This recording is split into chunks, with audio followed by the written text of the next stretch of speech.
ข้อมือเสาบ่มาอยู่ให้อยู่ส่วนคือเก่านี่แหละพี่น้องเนาะเพราะว่า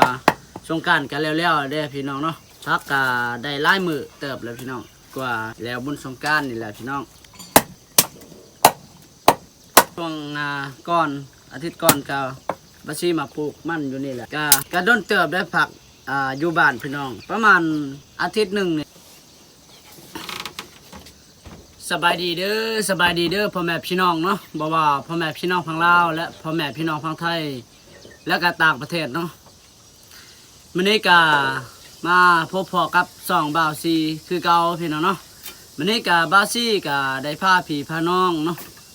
ก็คืออันนี้พาพี่พาน้องมาหับมาชมวิถีชีวิตของบ่าวซีเนาะพี่น้อยก็คือมื้อนี้ก็บ่าวซีก็อันนี้ได้ตัดลำมันพี่น้องเนาะตัดลำมันแล้วก็สิได้ไปย้ายไปปลูกนี่แหละพี่น้อยเนาะมื้อนี้ก็บ่าวซีก็อันนี้พี่น้อยก็สิได้มาปลูกเป็นอันนี้ปกติแหละพี่น้องเพราะว่าฝนตกหลายเทื่อแล้วพี่น้องเนาะหลังจากอันนี้สงกรานต์แล้วพี่น้องเนาะก็สิได้มาปลูกมันปลูกอยู่นี่แล้วก็สิได้ย้ายไปปลูกบ่อนใหม่พี่น้องเนาะเอาพี่น้องเนาะก่อนรับชมก็อย่าลืมเด้อพี่น้องเลยกดติดตามแล้วก็กดไลค์กดแชร์นะเด้อพี่น้องเพื่อเป็นกำลังใจให้บ่าวซีเฮ็ดคลิปต่อไปพี่น้องเนาะแล้วก็เพื่ออันนี้เป็นกำลังใจเพื่อให้บ่าวซีเฮ็ดคลิปหลายๆให้พี่น้องได้รับได้ชมเนาะทางอันนี้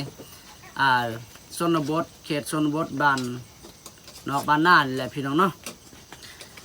เอาพี่น้องเนาะบ่ลายใหญ่ห้างก็สิได้ตัดลำมันพี่น้องเนาะมา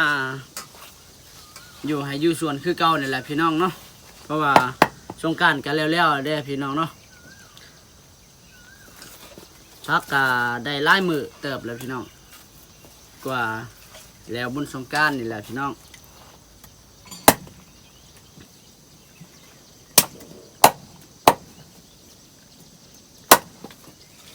ช่วงก่อนอาทิตย์ก่อนก็บาซีมาปลูกมันอยู่นี่แหละก็โดนเติบได้ผักอยู่บ้านพี่น้องประมาณอาทิตย์หนึ่งนี่แหละพัก มาอยู่บ้านพอดีมาหากระมามื้อนี้อีกพี่น้องเนาะก็มาเบิ่งตู้เฮาปลูกตอนนั้นก็เป็นอันนี้ได้เป็นแหน่งแหละพี่น้องบางพวกก็ตายเนาะจับมันเป็นจังใดหรือว่ามันอันนี้ลำมันบ่งามบ่คือว่ามันอันนี้เนาะมันตายพี่น้องบ่เห็นมันสิเป็นแหน่งเป็นยอดซ้ำ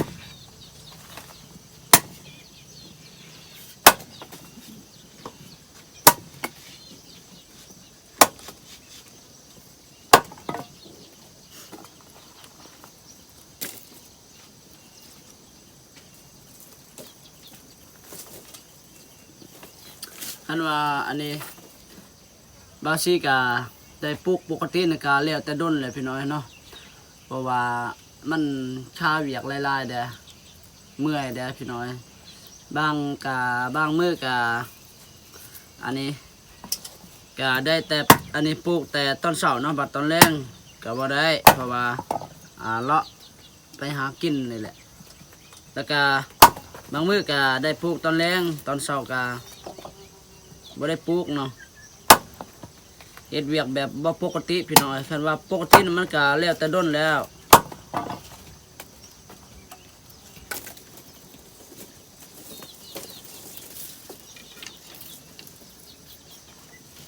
มื้อนี้อีกก็สิได้เริ่มต้นใหม่เบิ่งตัวจริงสิได้ปลูกปกติบ่มื้อนี้นี่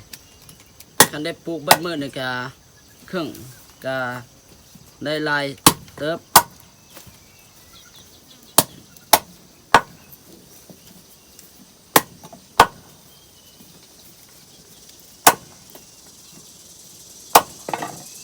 ลำมันอันนี้ของบาซีนี่ก็ป้นกันเนาะป้นกับอันนี้มันไทยมันเวียดเด้อ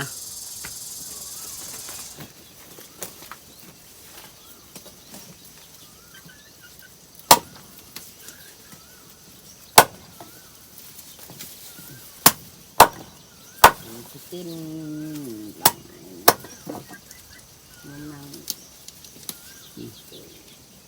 ยางมันออกขนาดเนาะเด้เอาตัดเพียงๆแบบนี้พี่น้อยเวลาอันนี้เนาะแล้วมันเป็นอันนี้หากมันออกนี่มันก็ออกลายพี่น้องถ้าเฮาตัดอันนี้เสลียนี่ก็อันนี้หากออกบ่ลายมันเป็นหากบอนอันนี้แหละบอนส้นอย่างเดียวนี่เด้ก็คือเนี่ยนี่แหละนี่เห็นบ่มันมีแต่บอนอันนี้แหละคันว่าเฮาตัดอันนี้เสลียงนี่บ่ได้เนาะ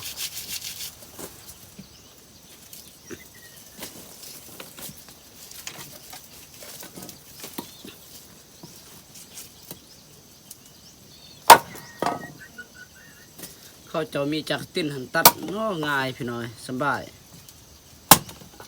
กองว่าเดียวแล้วก็อันนี้เอาจักรติ้นเนาะตัดง่ายกว่า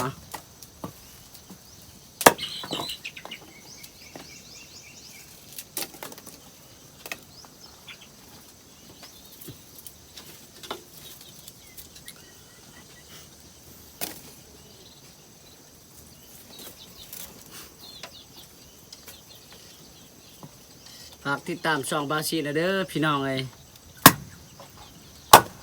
เห็นว่าดนเทื่อหนึงบาซีก็ได้ลงคลิปเนาะก็ย้อนว่าบาซีนี่ก็บ่มีเน็ตพี่น้องเอ้ยก็เลยลงคลิปกับบางที่ก็มื้อนึงก็บ่ได้ลงคลิปบ่ได้อัปเดตให้พี่น้องได้เบิ่งก็คลิปโตเฮาอัปเดตก็ส่วนหลายนี่ก็บ่ได้ลงพี่น้อยเพราะว่าเฮาบ่มีเน็ตบ่มีเงินสิซื้อบัตรนี่แหละมันแบบลงคลิปแบบบ่สม่ำเสมอบางมื้อก็ได้ลงบางมื้อก็บ่ได้ลง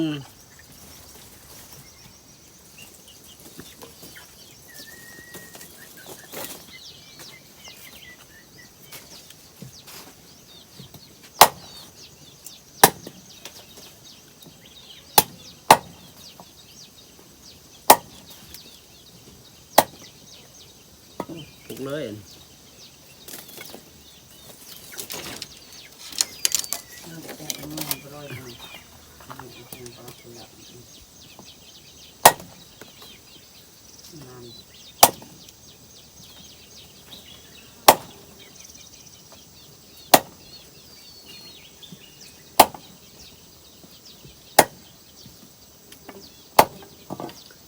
ยากก็เนาะก็ยังหลายมือเติบพี่น้อยกว่าสิแล้วปลูกมันนี่นั่งเบื้องหลังเบื้องผาเบื้องหน้าก็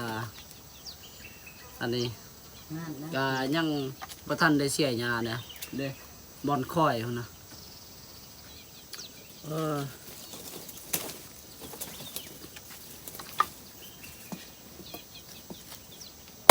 อันนี้ปิด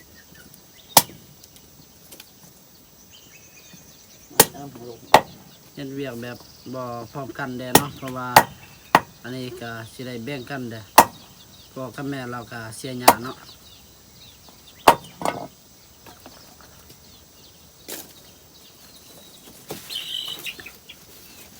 ละมันโตอันนี้มาแต่สวนมือเสาร์เนี่ย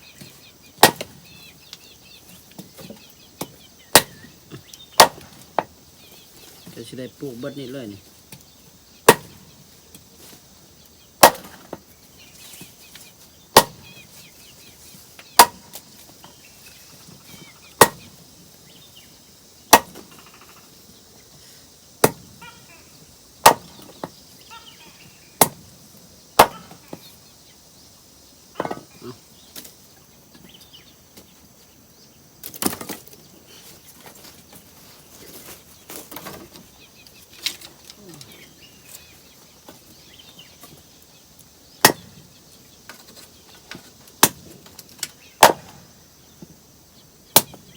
ข้าวเสาพ่อกับแม่ค่ะบ่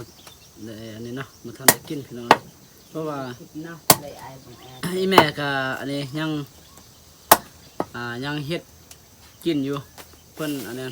เพิ่นเฮ็ดแกงหน่อไม้พี่น้องหน่อไม้ไผ่นี่แหละหน่อไม้บ้านเนาะเพิ่นสิเฮ็ดกินอยู่แต่บ่ทันแล้วเนาะกว่ากะบาชีกะ สิได้ไปอันนี้ละตัดเลี้ยวกาสิได้ไปย้ายอันนี้ละมันย้ายเลี้ยวกาเนาะก็สิได้กินข้าวกินน้ำพี่น้อง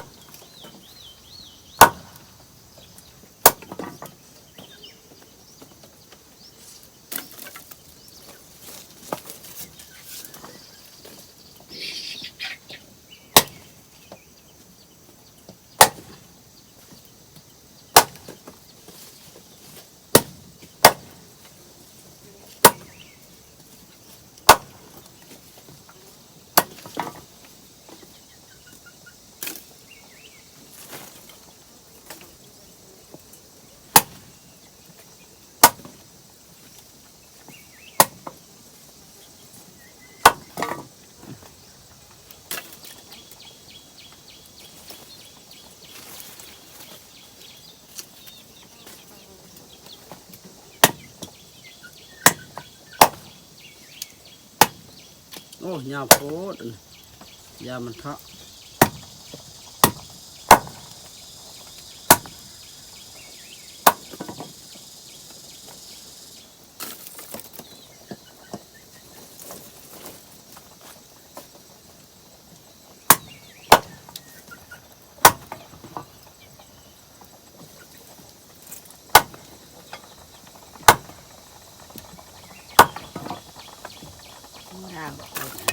เล่นเ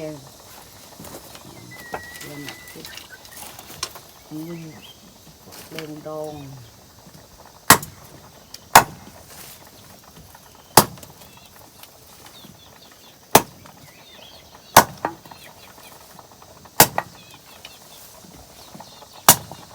ดงเรื่อง บ่มีบ่หมกเผ็ด เนาะไปเริ่ม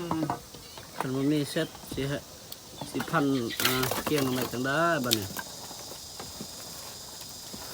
อ๋อมันมีเงินซื้อหมกเผ็ดนี่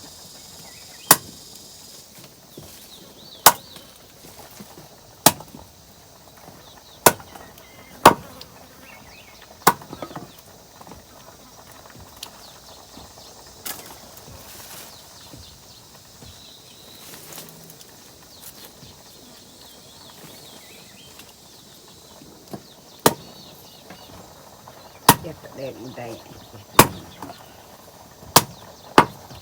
เด็กมันได้ไปดู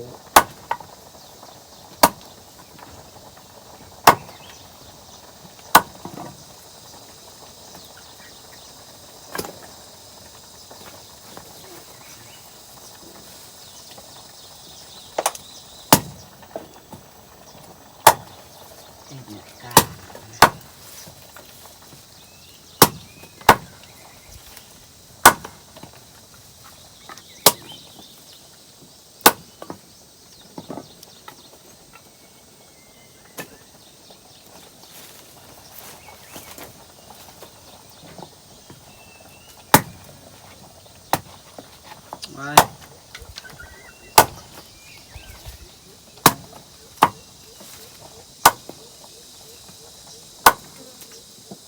ข้อมือเสาบ่แม่ไปได้ข้อมือเสาบ่